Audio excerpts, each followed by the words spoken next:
से बोलिए ओम शांति।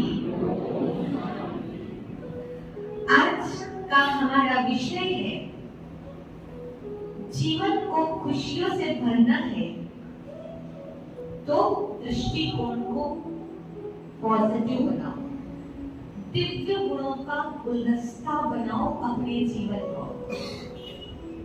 दिव्य गुणों का गुलदस्ता।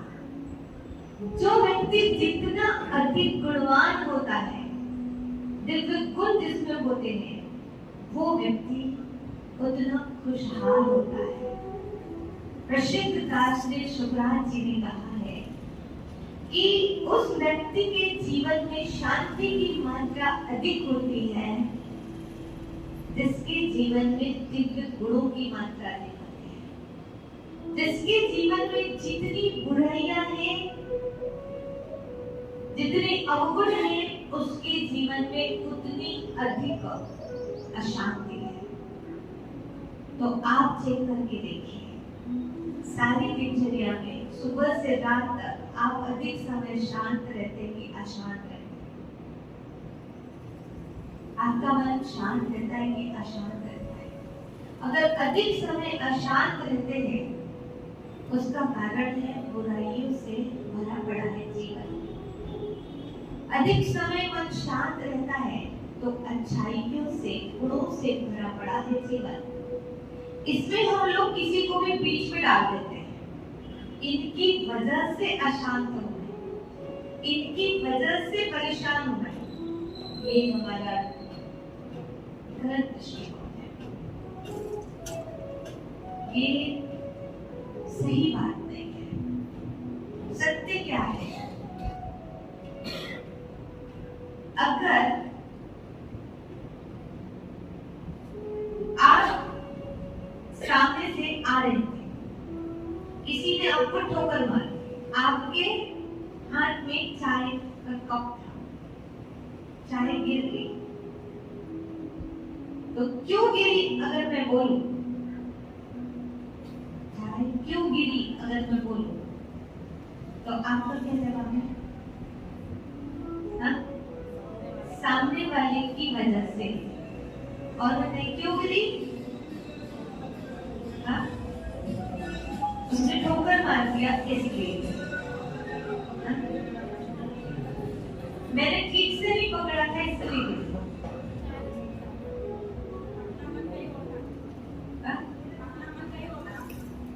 अपना मन कहीं और था। ये कह रहे चाय उसमें ज्यादा थी इसलिए गिरी। अब आप चेक करिए, आइए गहराई में जाइए, क्यों गिरी? मेन चीज बताइए। उसमें चाय थी इसलिए चाय गिर गई। समझ रहे? उसमें से चाय ही क्यों गिरी? क्योंकि चाय थी तो चाय ही गिरेगी। कोई धक्का भी मारे तो क्या गिरेगी? चाय गिरेगी। मैं ध्यान इधर-उधर दे रही हूँ तो भी क्या गिरेगी? चाय गिरेगी। मुझे ठोकर लग जाए तो क्या गिरेगी? चाय गिरेगी। क्यों गिर रही है? क्योंकि कप में चाय है। अच्छा, अब आपको गुस्सा क्यों आ रहा है? आपसे गुस्सा क्यों झलक रहा है?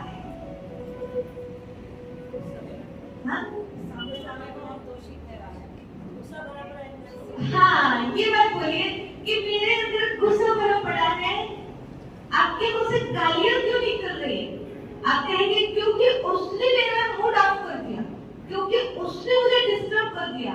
डिस्टर्ब कोई कुछ भी हो कर सकता, कुछ भी हो सकता है, लेकिन आपके मुंह से गाली ही क्यों निकली? गुस्सा ही क्यों निकला? और कुछ भी तो निकल सकता था।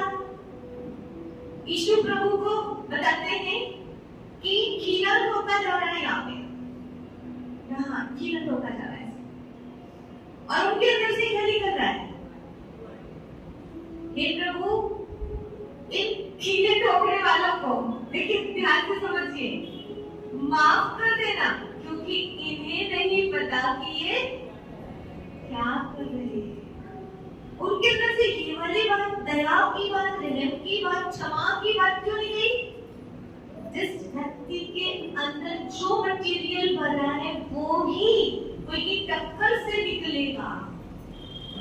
कोई परिस्थिति में कोई भी चीज हमारे अंदर से निकलती है, वो क्या निकलती है? जो मेरे अंदर है।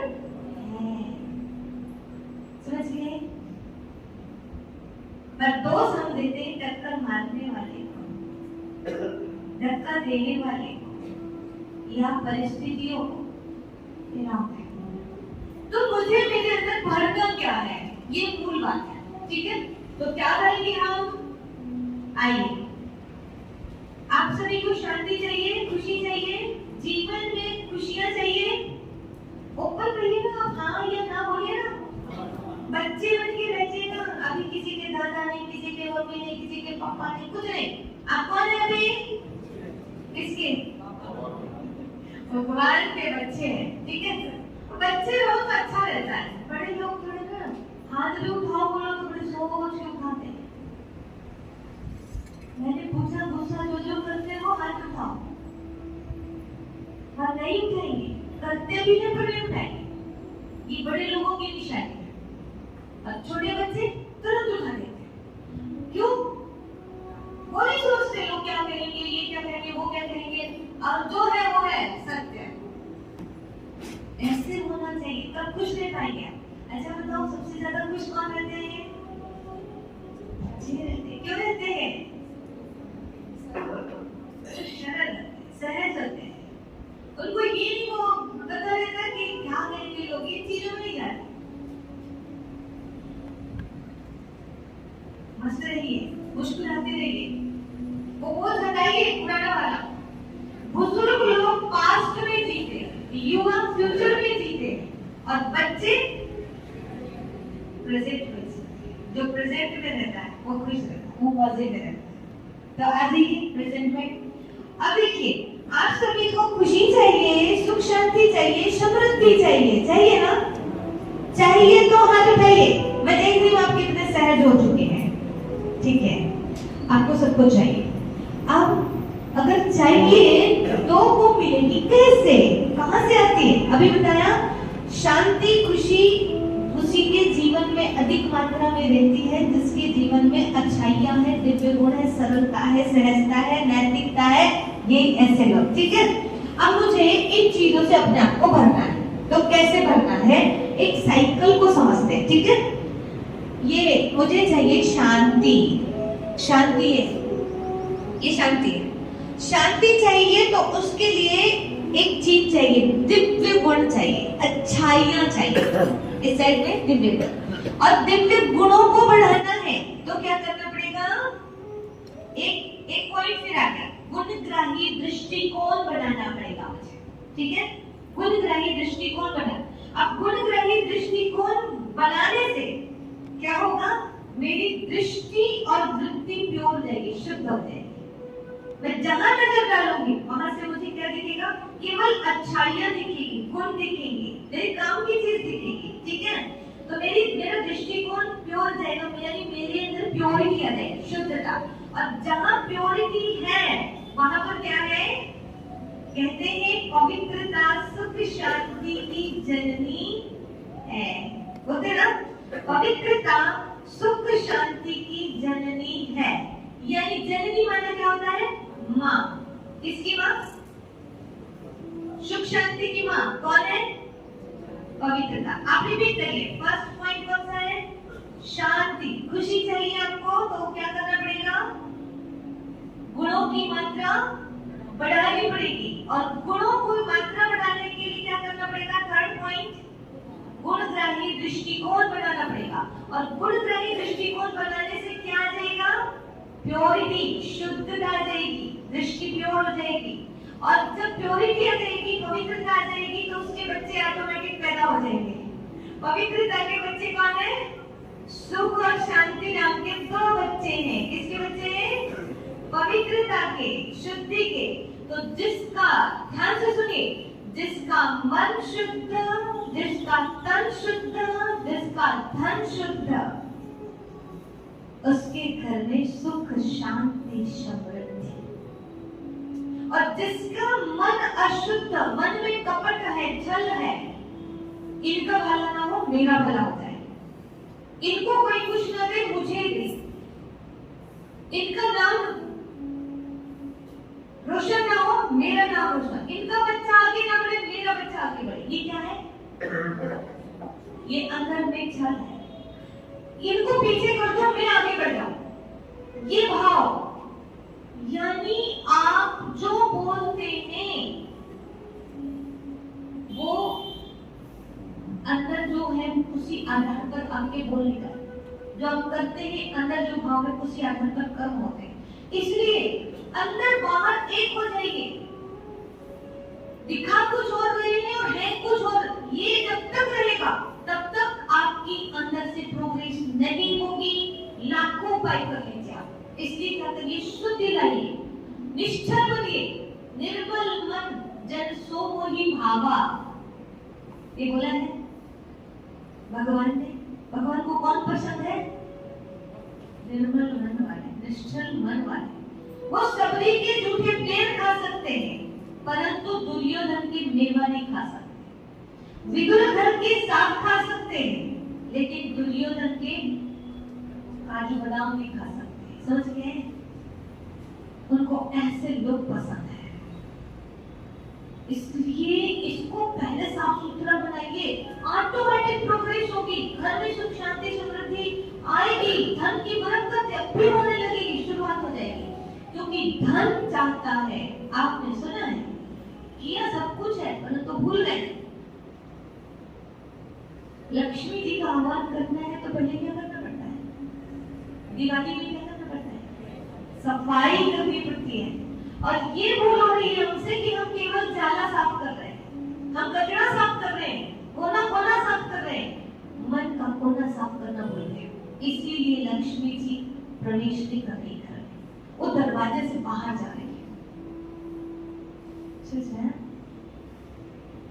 गहरी बात है। बाहर कचरा नहीं होगा तो चलेगा, लेकिन मन एकदम निश्चल हो तो लक्ष्मी जी प्रवेश कर जाएगी। इसलिए बाजू वालों के लिए, पड़ोसियों के लिए, घर वालों के लिए, जिंदानी जिठानी के लिए कभी भी गलत भाव मत लाइए। जब तक आपका उनके प्रति ऐसा भाव रहेगा तब तक आपकी उन्नति नहीं हो सकती। इसीलिए अगर देवरानी का बच्चा और आपका बच्चा साथ में भोजन कर रहा है तो एक लड्डू बड़ा और एक लड्डू छोटा है, तो आपको अगर प्रोग्रेस करना है, आगे बढ़ना है, तो बड़ा लड्डू किसको देना पड़ेगा? देवरानी के बच्चे को दीजिए। ये इसमें आपके बच्चे की प्रोग्रेस होगी। आप दूसरों के लिए जितना ज्यादा करोगे आपका उतना पुण्य का खाता जमा होगा। अपने वालों के लिए तो कर ही रहे हो और करना ही है, और जितना अधिक से अधिक भी अच्छा से अच्छा भी करोगे तो केवल पुराना हिसाब किताब चुकता हो रहा है, पुराना कर्जा चुक रहा है। अपने वालों के लिए जो कर रहे हो, लेकिन किसी और के लिए कर रहे हो तो वो फिर पुण्य का खाता जमा हो रहा है, बैंक बैलेंस बढ़ रहा है। इस बात का ध्यान रखना, और उसी से आपके बच्चों की प्रोग्रेस है। आप दूसरों का भला सोचिए, सबका कल्याण सोचिए, ऑटोमेटिक आपका कल्याण होगा। तो उसके लिए क्या करना है, एक बार रिपीट करें। आपको क्या चाहिए? शांति चाहिए। शांति के लिए क्या बढ़ाना पड़ेगा? जोर से बोलिए। गुणों की मात्रा, अच्छाइयों की मात्रा, शुभ संकल्पों की मात्रा। और शुभ संकल्प बढ़ते जाएंगे तो फिर क्या होगा? क्या होगा? गुणग्राही दृष्टिकोण बनेगा, गुण देखने की आदत बन जाएगी, और अच्छाई देखने की आदत बन जाएगी तो प्योरिटी बढ़ेगी, और प्योरिटी बढ़ेगी तो उसके बच्चे पैदा हो जाएंगे, और सुख और शांति। और बच्चे किसके हो जाएंगे? वो आपके हो जाएंगे। आपके घर में कौन हो जाएंगे? सुख और शांति का अधिकार हो जाएगा। और जहाँ सुख शांति है वहाँ समृद्धि ऑटोमेटिक ऑटोमेटिक। धन पीछे पीछे होता है, धन के पीछे की भावना करता है, ठीक है? तो शुद्धिकरण इसका करना है।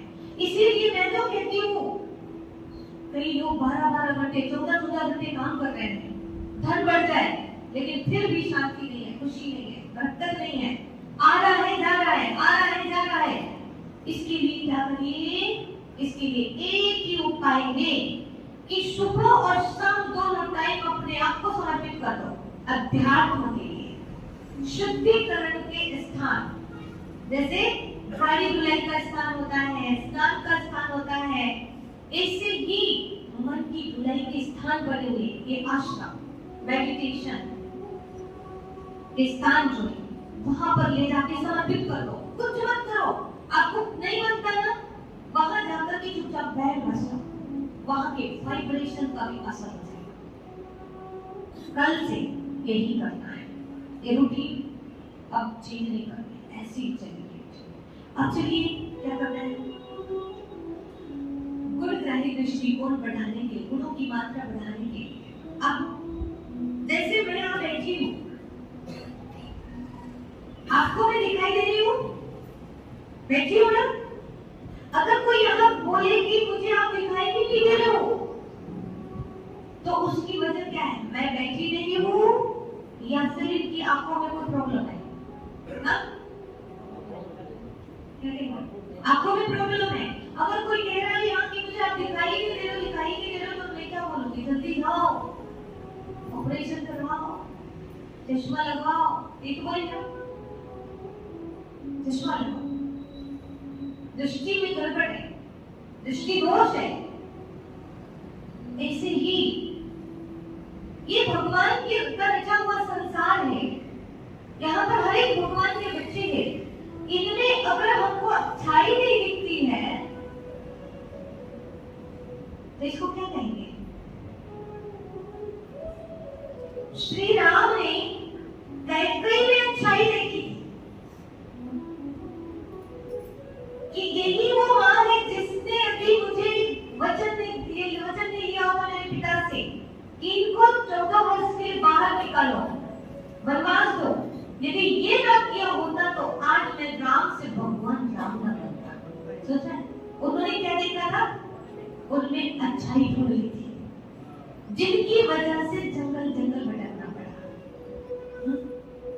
वो प्रहलाद को देखिए, भगवान कहते हैं आप वरदान मांगो, लास्ट में हिरण्यकश्यप को मारने के बाद तो क्या कहते हैं, मेरे पिताजी को क्षमा करना, उनके लिए माफी मांग रहे हैं जिन्होंने पूरी जिंदगी तड़पाया प्रहलाद को,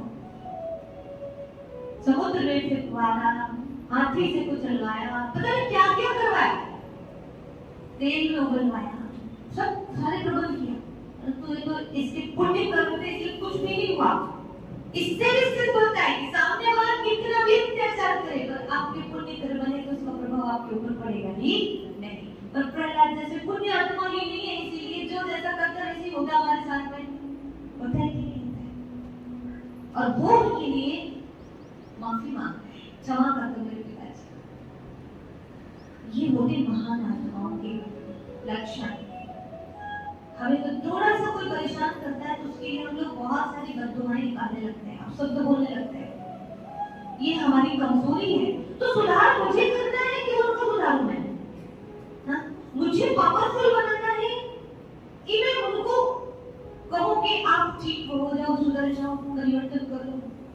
मैं कहाँ मेहनत कर रही हूँ, इसीलिए तो मैं परेशान हूँ। मेहनत यहाँ करना है, ठीक है? तो चलिए, अगर आपको किसी में अच्छाई दिखाई नहीं देती है तो दोष किसका है? क्या उनमें अच्छाई नहीं है? एक बार पुनः, हम यहाँ बैठे नहीं है कि आपकी दृष्टि में दोष है कि आपको हम दिखाई नहीं दे रहे, दृष्टि में दोष है ना, हम दिखाई नहीं दे रहे। इसी तरह लोगों में गुण नहीं है कि हमारे दृष्टि में दोष है कि हमें उनमें गुण दिखाई नहीं देता है। क्या बोले? दृष्टि दोष। तो दृष्टि दोष के लिए एक काम करते हैं, चश्मा लगा लेते हैं, ठीक है? चश्मा बहुत जरूरी है। कौन सा चश्मा लगाए? इसके लिए एक एग्जाम्पल देते हैं, उसे जल्दी समझ में आएगा। एक बार एक व्यक्ति था, उसने घोड़ा पाल रखा था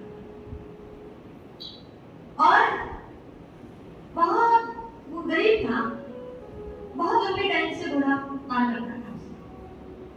उसके साइड में पड़ोसी आया, नया नया बाहर से आया, इसके घोड़े को देखकर उसको लगा कि मैं भी घोड़ा लूं, मैं भी घोड़ा पालूं। उसने भी एक घोड़ा ले लिया। ये घोड़ा यहाँ बनता था, उसका घोड़ा यहाँ बनता था। अब ये पहला व्यक्ति जो था वो गरीब था, पर ये करोड़पति था। ये गरीब गर्मी के टाइम अपने घोड़े को सूखा घास देता था।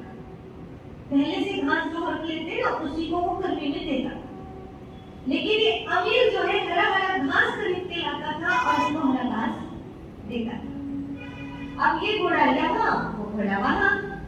तो ये घोड़ा पहले तो बढ़िया खा लेता था सूखा घास, लेकिन जब से उस घोड़े को देखा हरा घास खाते, अब उसको सूखा घास खाया नहीं जाता था। तो उसने क्या किया, जब वो उसके हरे घास को देखता तो उसी को देखता रह जाता, उसी को खाने का प्रयास करता, पर नहीं हो पा रहा। धीरे धीरे धीरे धीरे ये बहुत कम खाने लगा, दुबला होने लगा। इसके मालिक को लगा कि मेरे घोड़े को हो क्या गया भाई। खड़ा होकर देखता था क्या हुआ, एक डॉक्टर को बुलाया तो भी कोई प्रॉब्लम नहीं है। खड़ा होकर देखा तो एक दिन ध्यान दिया कि इसको चाहिए हरा घास। ये हरे घास को देखता है। उसने सोचा मैं तो इतना अमीर नहीं हूँ, इसे हरा हरा घास खरीद के खिलाऊं। तब फिर एक प्लान आया, हाँ एक काम कर सकता। कौन सा काम? कि इसके लिए एक चश्मा बनवा सकता, हरे कलर का। उसने हरे कलर का चश्मा बनवाया, यहाँ पर फिट कर दिया। अब वो अपने सूखे घास को भी देखते तो कैसा दिखाई दे? कैसा दिखाई दे? हरा हरा दिखाई दे। और उसे लगा अब जाके मेरे मालिक को समझ में आया, अब जाके अक्ल आई। मैं कब से सोच रहा था हरा घास मिले मुझे, आज इन्होंने हरा घास दिया। जब दिया कौन सा घास था? सूखा घास। तो कमाल किसकी थी? वो तो खाने लगा हरा समझ के, पर कमाल किसकी थी? चश्मे की कमाल थी। तो जैसे मैंने ये कहानी सुनी, मुझे लगा कि ऐसे कोई चश्मा हम लोग भी पहन लेते तो कितना अच्छा होता, कि नहीं भी सामने वैसा दिखाई हमें दे, है ना? तो वो चश्मा है, सुनिए, वो चश्मा है गुणग्राही दृष्टिकोण का चश्मा। कौन सा? गुणग्राही दृष्टिकोण का चश्मा। अब ये चश्मा लगा कर करना क्या है? अब मैं जहां भी नजर डालूं तो मुझे क्या देखना है, क्या लेना है? कि उस चश्मे से केवल आपको अच्छाई नजर आएगी, केवल अच्छाई नजर आएगी। ठीक है, तो लगा लीजिए सभी। चश्मा लगाए कि लेंस ही डाले, निकालने पहनने की झंझट ही खत्म। ठीक है, दिन और रात सोते भी हम सिर्फ गुण ही देख पाएंगे। तो एक काम करिए ना, लेंस ही डाल लीजिए, और आपको चश्मा पसंद है तो चश्मा लगा लीजिए। ठीक है, कौन सा? बोलिए। गुणग्राही दृष्टिकोण का चश्मा। अब लगा लिया चश्मा। अब आपके सामने मैं एक ऐसा व्यक्ति को ला रही हूं, उसमें आपको बुराई नहीं देखना है, केवल अच्छाई देखनी है। सभी तैयार है? रेडी? चलिए। रावण। रावण देखिए, अच्छाई बताइए, रावण में कौन सी अच्छाई? शुभम थे, ज्ञानी रावण थे ना, विद्वान थे, और बहुत सारे गुण थे। कौन थे? और कौन से थे? हाँ,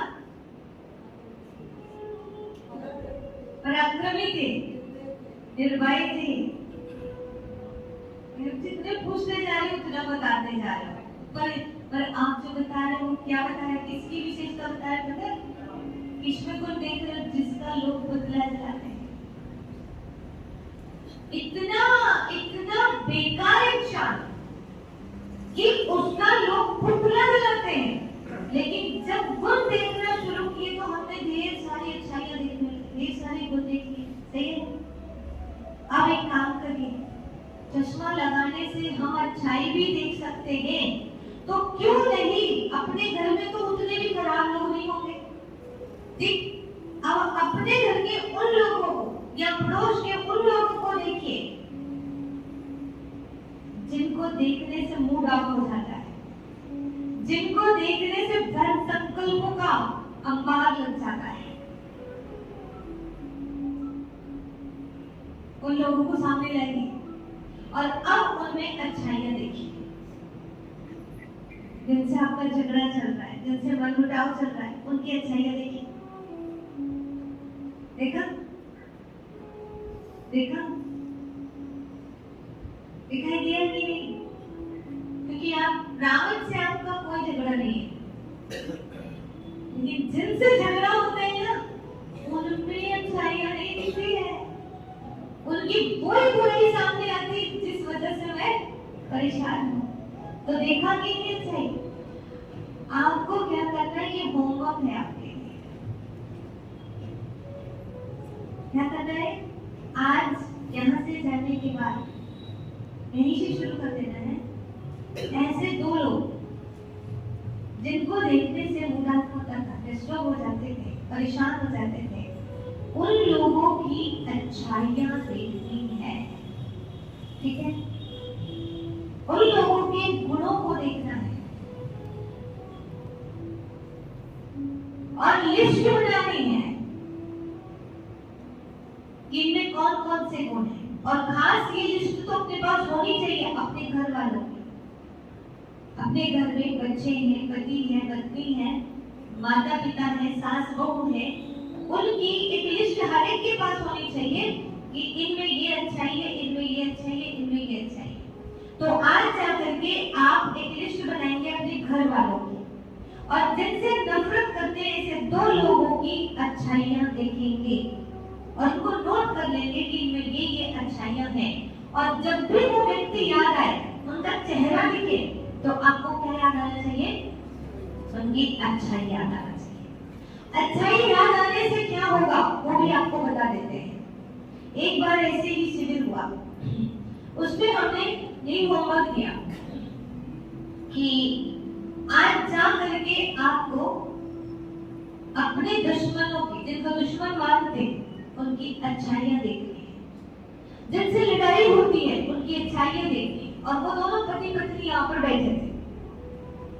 अब वो पति पत्नी जो है, सब लोग तो चले गए, पर ये पति पत्नी वहीं पर रुके हुए हैं। लास्ट में हमने कहा आप जा क्यों नहीं रहे?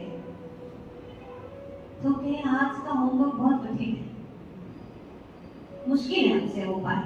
मैंने कहा क्या?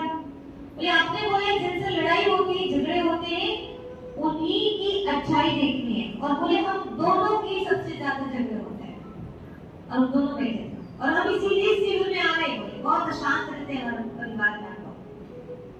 हम सोचे कि यहाँ अलविदा तनाव लिखा था तो कुछ सही में तनाव अलविदा हो जाएगा, उसके लिए हम यहाँ आए थे। हमने कहा ठीक है, आपको 5-10 मिनट हम टाइम देते हैं। इस 5-10 मिनट में उन्होंने पहले ये कहा कि इनमें कोई अच्छाई ही नहीं है, तो क्या अच्छाई देखेंगे? एक दूसरे के लिए ऐसे बोलने लगे। हमने कहा 10 मिनट का टाइम देते हैं, 10 मिनट में कोई एक को अच्छाई बता दो उनको, कोई एक को अच्छाई बता दो। तो 5 मिनट तक तो उनका चेहरा ऐसा लग रहा था जैसे बड़ा भारी हार्ड वर्क इनको दे दिया गया है, मुश्किल काम। और अब उनको हमने कहा जाना है कि नहीं घर? जाना है तो जल्दी बताओ, एक एक अच्छाई बताओ। तो 10 मिनट के बाद में बड़े मुश्किल से पत्नी ने बोला क्या? पहले और क्या बोला सुनिए, वैसे तो मेरे पति में कोई अच्छाई नहीं है, लेकिन ये कभी कभी जो मार्केट से सामान लाते हैं ना, वो मेरी पसंद का ला देते हैं, एक अच्छाई।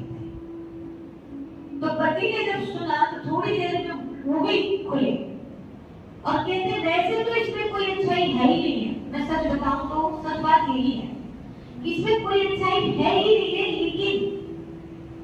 लेकिन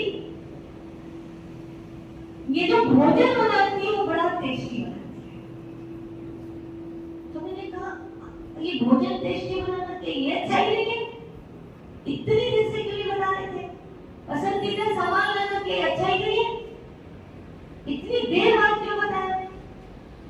तो अच्छाई इंसान के अंदर रहती है, लेकिन नफरत इतनी रहती है कि उसकी अच्छाई दिखती ही नहीं, जिससे आप प्रेम करते हैं ना, उसकी बुराई भी अच्छी लगती है, और जिससे आप नफरत करते हैं ना, उसकी अच्छाई भी बुरी लगती है। जिससे नफरत करते हो, सुबह सुबह ध्यान करता दिख जाए ना, तो उसके लिए क्या बोलेंगे? बड़ा पंडित बना है, ज्ञानी बना है, ध्यान साधना कर रहा है। मतलब उसकी अच्छी चीज को भी हम क्या करेंगे? गलत दृष्टिकोण से कि होता है, कोई बुरा नहीं है, कोई गलत नहीं है, समझने जैसी बात है।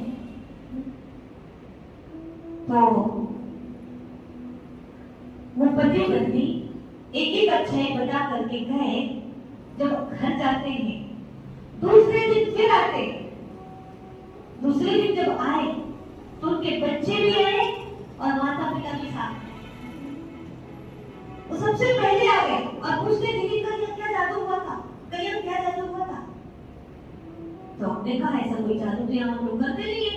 तो बोले नहीं, कुछ तो हुआ था। देखो क्यों ऐसे बोल रहे हो? तो कहा ऐसा इसलिए बोल रहे हैं क्योंकि कल पहली बार, कल से लेके आज तक हमारे मम्मी पापा का झगड़ा नहीं हुआ। पहली बार देखा झगड़ा नहीं हुआ। तो हमने कहा झगड़ा नहीं किया तो क्या किया? तो बोले बस एक ही काम किया इन्होंने। मम्मी के पास हम जाते थे तो मम्मी बोलती थी बेटा पापा कोई अच्छाई बताओ, कोई अच्छा गुण बताओ, और वो लिस्ट बनाने में लगी थी बोले। और पापा के पास जाते थे तो पापा भी बस मम्मी ने अच्छाई कौन सी बेटा वही पूछ रहे थे, और बस वो लिस्ट बनाने में दोनों लगे थे। और आज उन्होंने लंबी लिस्ट बना के लाए हैं। उनके जो बहू थी, उसके सास ससुर, जो बेटा थे उसके मम्मी पापा आए हुए थे, वो भी कहने लगे बेटा कमाल हो गया, कल तो यहाँ पर कुछ कमाल हुआ है। ये लोग कभी लड़ाई के बिना नहीं जीते रहते। तो हमने चिंतन किया उस पर, तब से ये बात सबको बताना शुरू किया कि घर में इसका बहुत बड़ा प्रभाव है।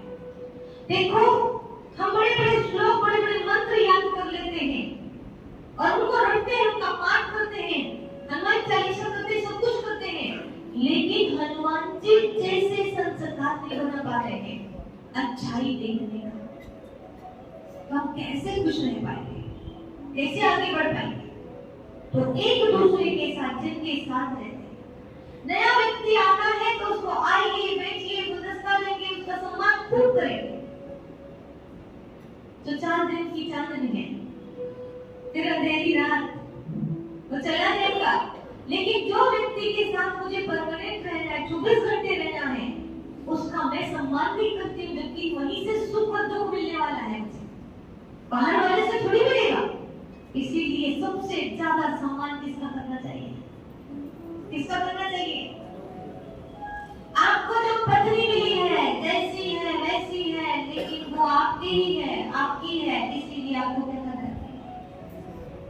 उन्हीं से भोजन मिलेगा, उन्हीं से सुख दुख वहां से है। इसीलिए आपको सबसे ज्यादा सम्मान उनका करना है। उनकी अवहेलना मत करो, उनके बारे में किसी को निंदा मत करो, किसी को बताओ मत। मेरी बहू तो ऐसी, मेरी सास तो ऐसी, क्योंकि बहू ही सेवा करेगी, सास ही आपको साथ देगी, बाहर वाले नहीं देंगे। इसलिए अपने लोगों के साथ, अपने जॉब, जहाँ जॉब करते हैं वहाँ के अपने सेवा साथियों के साथ, इन सबके साथ में प्रेम व्यवहार बनाए रखना बहुत बहुत जरूरी है। बुराई है भी तो उसको मत देखो, उनकी अच्छाइयों का वर्णन करो, ताकि आपके साथ उनका अच्छा बर्ताव हो जाए। और जब हमसे उनका प्रेम रहेगा तो हमारी बुराई को भी वो सहन कर पाएंगे। सही बोल रहे हैं? सही है? तो कब से शुरू करेंगे? बात सही है तो करना चाहिए। कब से शुरू करेंगे बताओ?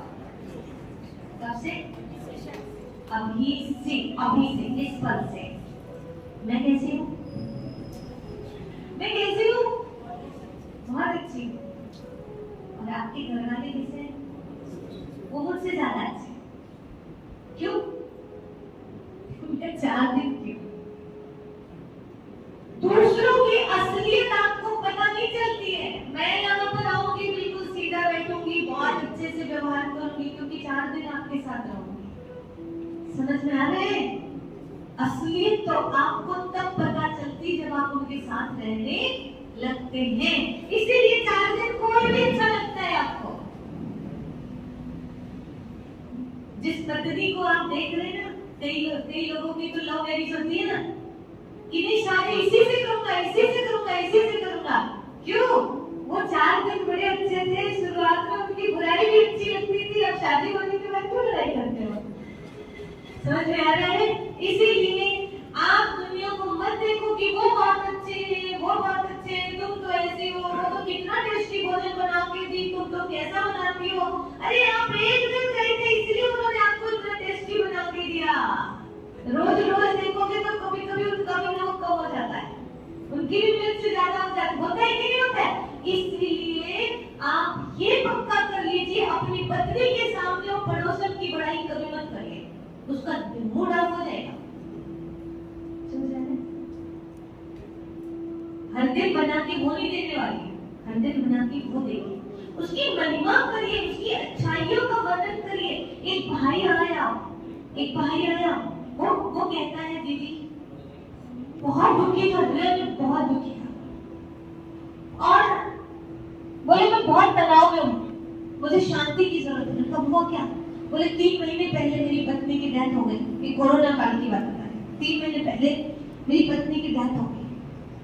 तो फिर क्या हुआ? तो ये तो संसार में आना जाना चलता ही रहता है, आप इतना दुखी क्यों है? तो बोले नहीं, मैं उनको याद करके मुझे बहुत कष्ट, बहुत दुख हो रहा है।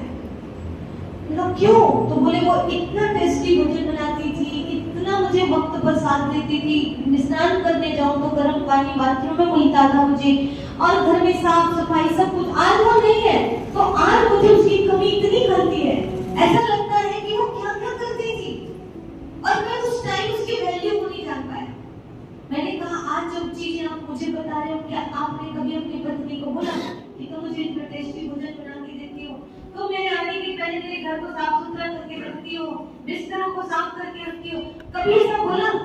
बोले यही तो दुख है मुझे कि मैंने उस इतनी अच्छी पत्नी को जीते जी जब भी देखा तो नमक कम है, मिर्च ज्यादा है, यही बोलता रहा और उसकी कमी कमजोरी बताता रहा, और उसकी जो अच्छाइयां थी मैंने कभी उसे याद करके दिलाया कि तुम इतनी अच्छी हो, तुम मेरे लिए कितनी महत्वपूर्ण हो, मैंने कभी नहीं बताया। तो मैंने उनको कहा, अब ध्यान से सुनिए, महत्वपूर्ण बात, मैंने उनको क्या कहा कि जो चली गई है अब उसके लिए रोने की जरूरत नहीं, अभी भी बाकी लोग जिंदा हैं, अभी जो जिंदा है उनकी वैल्यू कर लीजिए। अभी भी जो चली गई है उसके लिए रो रहे हो और उसके टेंशन में इतना हो कि बच्चा गोदी में आता है उसको धक्का मार के अलग कर देते हैं, करते भी नहीं करते। इस टेंशन में हम ये सामने जो जिंदा है उसको परेशान कर रहे हैं, मरे हुए के लिए इतना रो रहे हैं कि जो जिंदा है अभी उसके साथ ठीक से व्यवहार नहीं कर रहे। तो एक काम करिए, जो लोग अभी जिंदा है ना, पता नहीं किस दिन चले जाएंगे, वो भरोसा नहीं है, इसलिए उनको बता दो कि आप कितने महत्वपूर्ण हो मेरे लिए, उनको बता दो कि आपके अंदर ये अच्छाइयां हैं और आपको पाकर मैं धन्य हूँ। अपने बच्चों को बोलो तो सही, प्रत्येक दिन बस एक ही बात, पढ़ता नहीं, उठता नहीं, बस एक ही चीज बोलते रहते हैं। कभी तो बोलो कि बेटा तुम बहुत अच्छे हो, उसको तो सुकून मिलेगा, फिर आप जैसा बोलोगे वैसा मिलेगा। ये है परिवार में एकता बढ़ाने के लिए एक सुंदर तरीका, इससे बढ़कर मुझे नहीं लगता कोई तरीका हो सकता है। इतने भी मंत्र याद करिए, दिन रात मंत्र यूज करिए, आप शांति नहीं होने वाली है। बड़ी बड़ी चीजें मत करिए, छोटी छोटी काम करिए, इससे खुशहाली आएगी। और लोग आपकी बात कभी ध्यान से सुनेंगे जब उनका दिल जीतोगे। उनका दिल कब जीतोगे? वो जैसे है वैसे स्वीकार करो। अभी भाई ने सांवली पत्नी ले आया और जब देखो तब उसको, तू सुंदर नहीं है, तुम सांवली हो, तुमको कहीं ले जाने में मुझे अच्छा नहीं लगता, लोगों को दिखाने में ठीक नहीं लगता, क्या कहेंगे लोग, मैं तुमको शादी में ले। और यही बात जब देखो तब बोले। वो बेचारी दिन रात की बातें सुन सुनकर डिप्रेशन में जा रही थी। क्या ये तरीका ठीक है?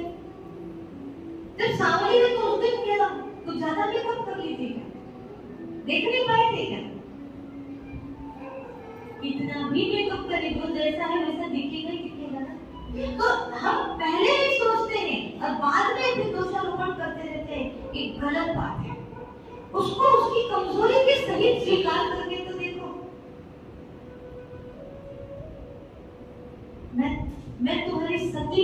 तुम्हारे गोरे कालेपन से प्रेम नहीं करता, मैं तुमसे प्रेम करता हूं। कभी बोल के तो देखो, इतनी खुशी मिलती है। अपनी बुराइयों सहित, अपनी कमियों कमजोरियों सहित कोई स्वीकार करता है ना, तो हम लोग उन पर कुर्बान जाते हैं और कुछ अच्छा करने के लिए, और अच्छा करने का मन करता है। और बार बार हमारी चीजों को बुरा बोलते हैं तो और भी लगता है अरे छोड़ो, इतना भी करो, इनका तो कभी पेट भरता ही नहीं है, कभी खुश होते ही नहीं है। ऐसे लोगों के लिए कुछ भी करने का मन नहीं करता है। तो अभी भी हमारे पास वक्त है, टाइम है। अभी जितने भी हमारे साथ हैं, जिंदा हैं, बहुत इज्जत करो, बहुत वैल्यू करो, सबकी महिमा करो, गुणगान करो, सबके गुण देखो। बुराई देखने वाला व्यक्ति की तुलना उस मक्खी से की जाती है जो मक्खी इतने बड़े खूबसूरत जिस्म को छोड़कर कहाँ बैठती है? जहाँ घाव है वहां जाके। दुर्योधन दृष्टिकोण है बुराई देखने वाला, और युधिष्ठिर अर्जुन दृष्टिकोण है अच्छाई देखने वाला। ठीक है, हमें कौन सा दृष्टिकोण बनाना है? अर्जुन वाला, युधिष्ठिर वाला। और आप बताइए, साइकोलॉजी का नियम है, आप जो देखते हैं वो चीज आपकी हो जाती है। बुराई देखते देखते हम भी बुरे हो जाते हैं, इसलिए हमें अच्छाई ही देखनी है, इसका ध्यान रखिए और गुणवान हो जाइए। जैसे इनमें कोई अच्छाई है, उनमें कोई अच्छाई है, उनमें कोई अच्छाई है, मुझे ये बहुत अच्छे लगते हैं इस विशेषता के कारण, तो मैं चालाकी क्या करूं? एक चालाकी करो सब लोग।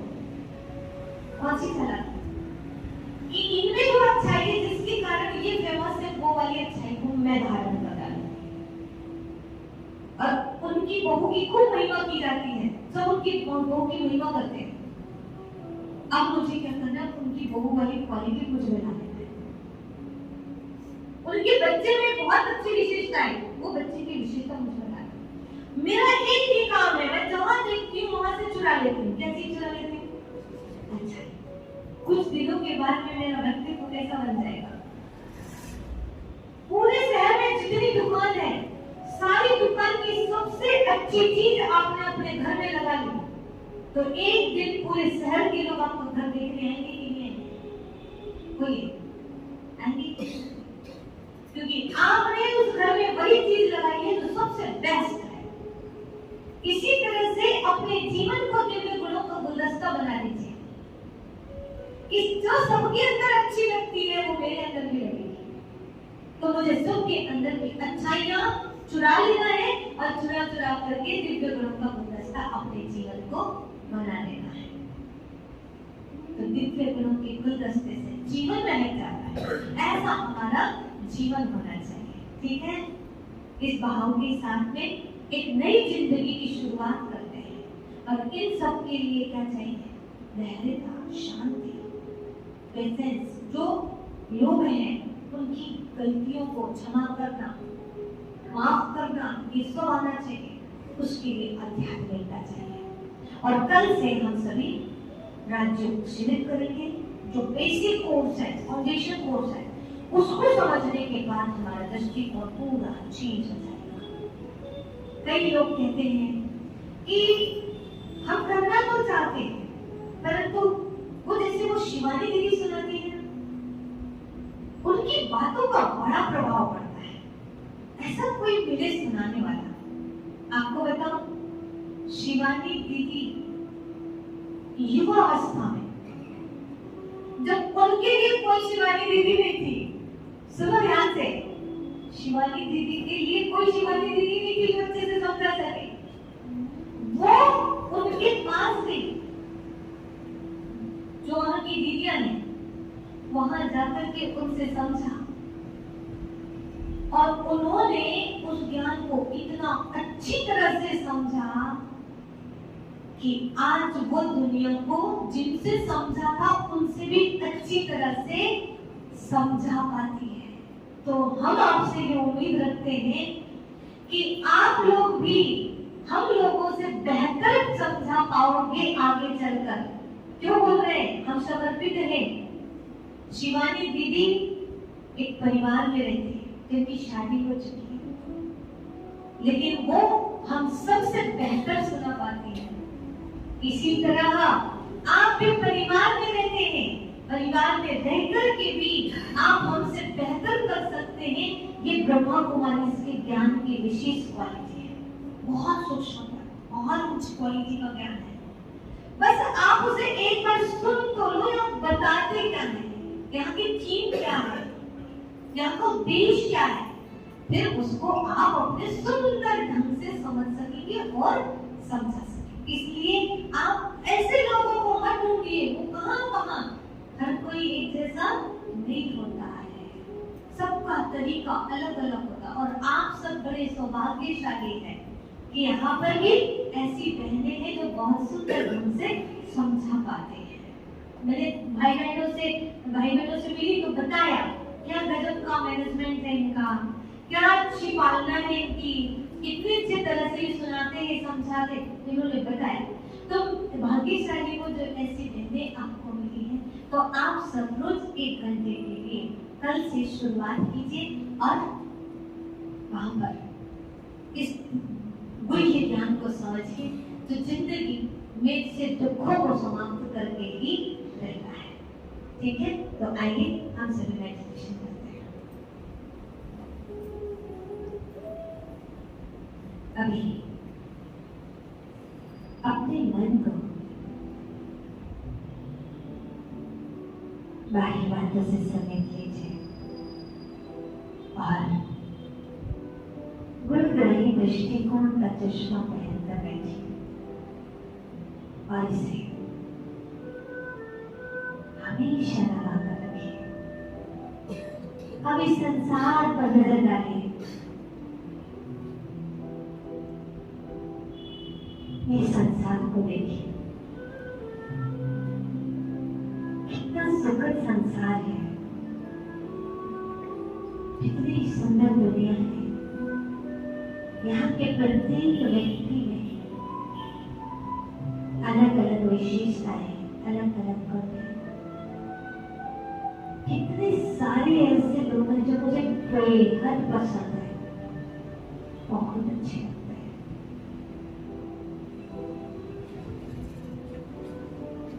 और मैं कई चीजों में परफेक्ट नहीं हूं,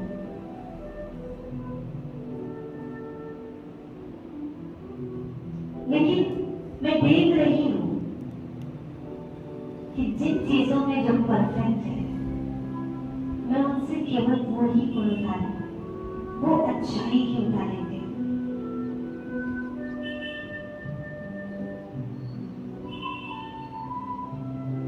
कोई राजनीति के क्षेत्र में है, लेकिन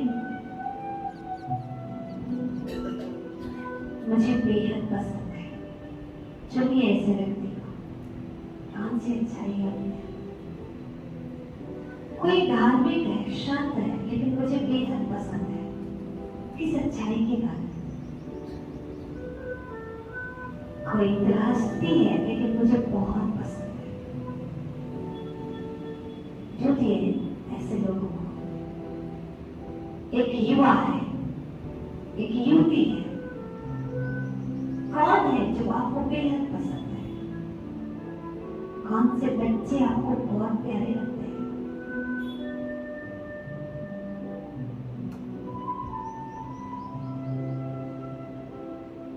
उन सब लोगों को देखिए और उनसे गुणों को ग्रहण कर लीजिए, अपने अंदर समा लीजिए।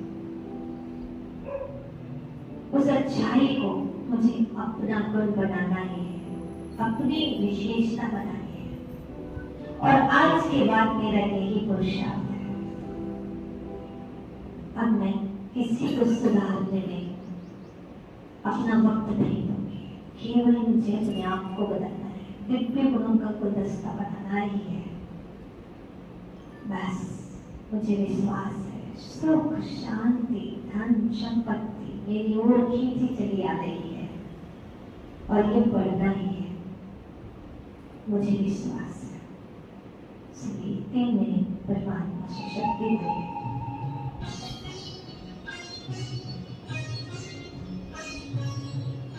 आशीर्वाद लीजिए भगवान से।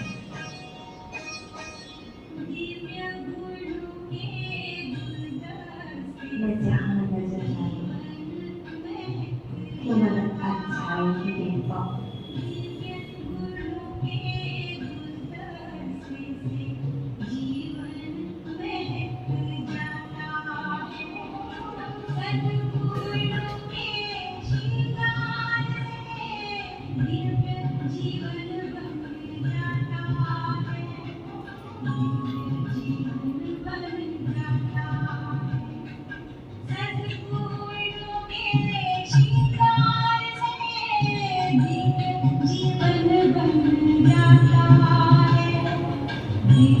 जीवन